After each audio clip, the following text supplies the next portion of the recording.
In computer science class, we developed an app for second graders to add or subtract two-digit numbers.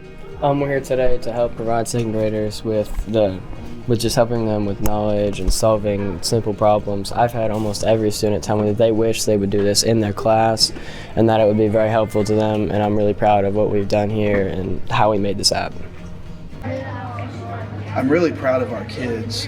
What they've done is they've created an app to help second graders learn how to add and subtract two-digit numbers. And why we're here today is to test that app and to see if it works as intended. So the kids have gone through the design process.